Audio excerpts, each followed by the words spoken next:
There was a time when Bitcoin was punk rock.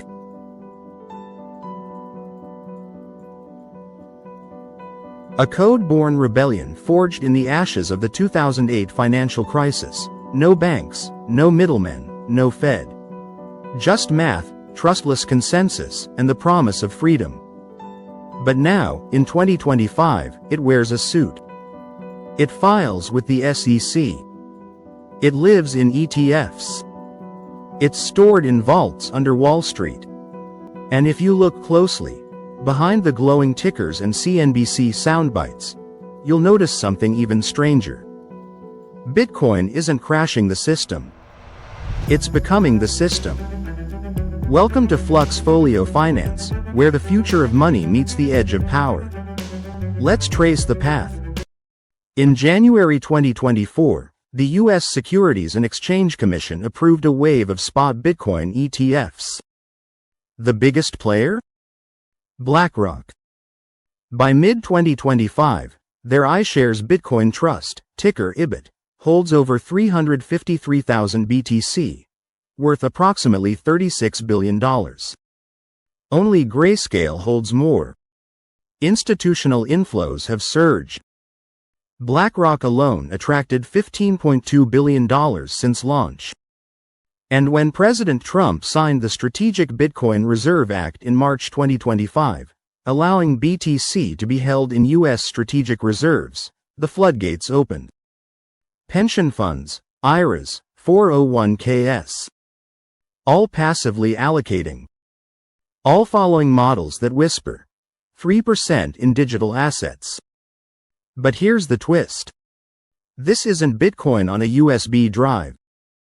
This is Bitcoin with a CUSIP number. ETF exposure. Fractional, custodied, regulated. It's not owned, it's licensed. So the question becomes, who really holds the keys? And what happens when the tide turns?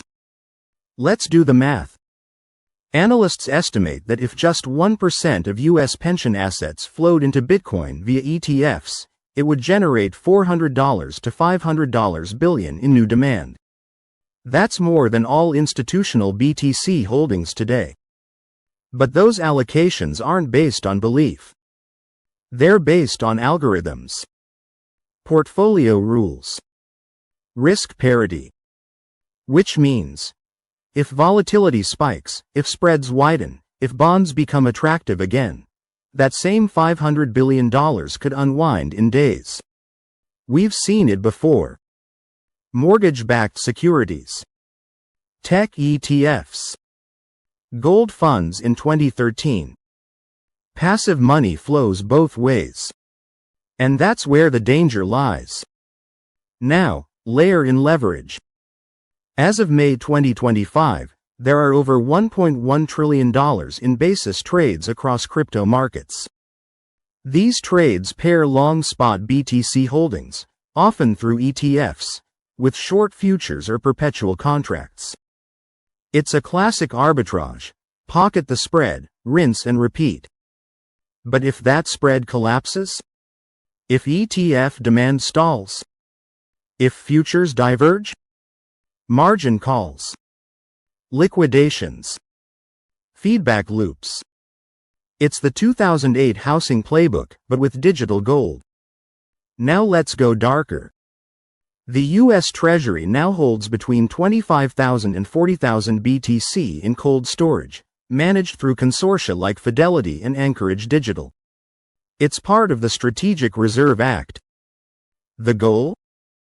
To diversify national reserves, and potentially weaponize BTC in financial diplomacy. But there's another power broker in the room. Tether.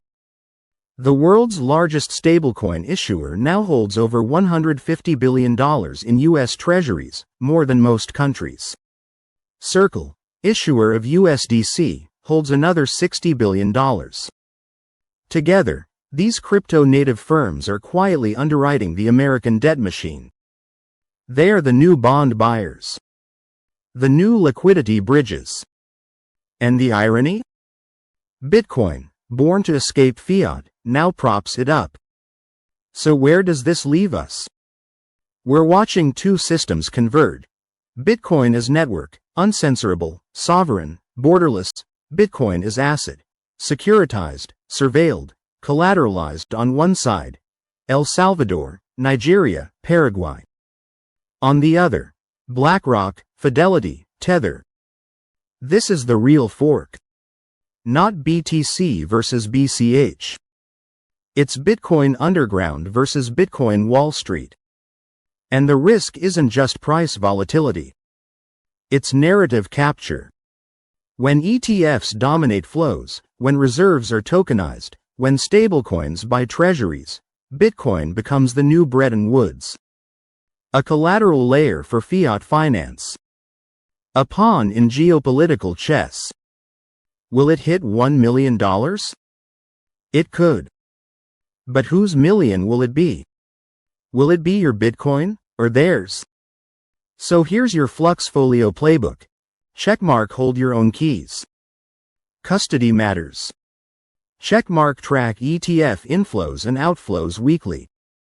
They're the new heartbeat. Checkmark avoid overexposure to basis trades, especially those relying on stablecoin liquidity. Checkmark diversify outside of regulated instruments.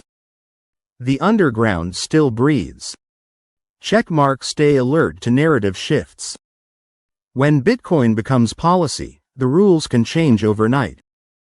Bitcoin isn't just a coin anymore. It's a mirror. It reflects our fear, our hope, our institutions, our revolt. And in 2025, it might also reflect a new monetary order. The question is, will you be watching from the inside or the outside? Thanks for tuning in to FluxFolio Finance. Subscribe, drop your thoughts below, and tell us, is Bitcoin still a revolution, or is it just another ticker on Wall Street's screen? Stay sharp. Stay sovereign. Stay in the loop.